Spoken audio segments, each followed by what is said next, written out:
going to need you all to close your eyes. Picture a student whose GPA is high and so-called confidence seems higher. They spend plenty of time with friends, always making people smile. Professors see them as a good kid, they're a straight A student, they do all of the extracurricular activities. They're a Class A overachiever, seemingly on top of the world, and all the while they struggle to get out of bed in the morning.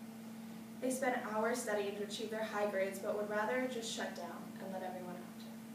They feel out of control and hopeless. This is a college student who is excelling in achievement, but barely holding on. The moments lived out slowly begin to fade. They spend their life building up their reputation, and yet they would rather just leave everything and never come back. The student should ask for help, but they don't. Why? It's time to open your eyes. This scenario seemed hypothetical for the purposes of this speech, but it is actually a reality for 1/4 of the nation today.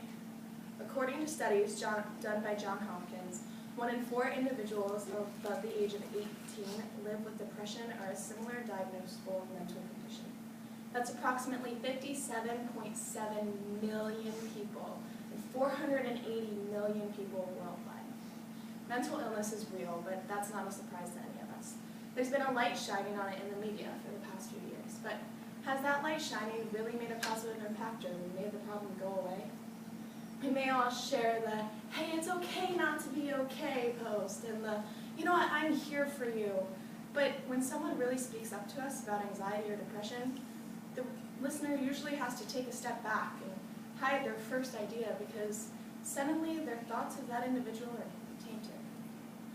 There are ideas of, she's just trying to get attention, or, oh, he's being way too sensitive, or the classic, hey, it's all in your head, honey.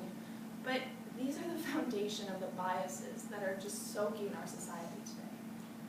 You see, these biases have this thought that everything's just kind of made up and it's an attention getter. But in mental health, you'll see that this is clearly not true. Through these brain scans, you can see that there is a normal brain, and then there are those with mental illness. Mental illness is a very real thing, and it's not something that someone can just, hey, I'll fix it, I'll just think hard enough. It doesn't work that way. So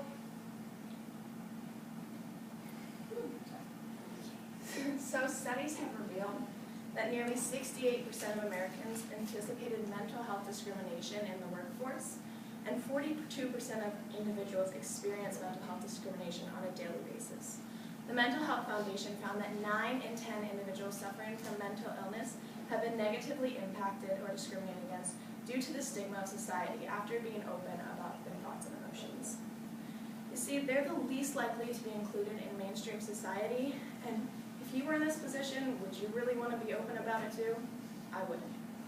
The increase of stereotypes in society has related to that of mental health has led those who are suffering to refrain from seeking help altogether. Studies have shown that 75 to 85% of individuals who are struggling with mental illness don't seek help ever. Unsurprisingly, a study done by the National Alliance on Mental Illness provided the #1 cause hindering individuals from seeking up is stigma. Stigma is the mark of disgrace or association with a particular circumstance, quality, or person.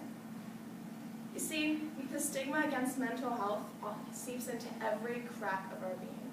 77% of adults don't think the media does an adequate job of interpreting mental health, and 63% of dialogue and labels related to mental health have had popular television shows using things like crackpot or basket case and all this flippant language that seems like child's play, but it's the deep root of a terrible cause.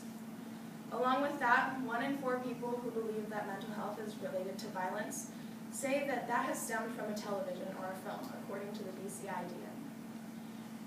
Pastor Rick Warren stated, "If I have diabetes, there's no stigma for that. But if my brain doesn't work, why should I be ashamed?" This problem with social views shows in situations where mental illness is a factor, people dismiss the fact that the problem is not the person, the problem is the problem. People suffering from mental illness are likely to live normal lives and be highly successful when they commit to caring for their mental well-being. In fact, I'm about to show you some familiar faces that you may not have heard of from the media. You see, people like Sir Isaac Newton, he suffered from manic depression. Or Abraham Lincoln,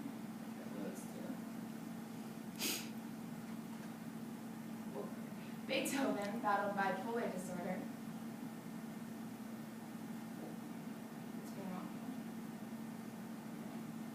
Abraham Lincoln struggled with depression and anxiety attacks from age 20 on.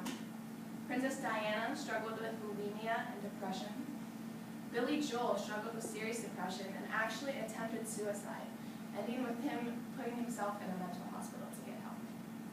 Adam Levine experiences ADHD. Howie Mandel suffers from obsessive-compulsive disorder and is a huge advocate for mental health. Michael Phelps experienced ADHD growing up. And J.K. Rowling suffered from depression, using her writing to cope. So you see, these individuals, they rose above the stigma.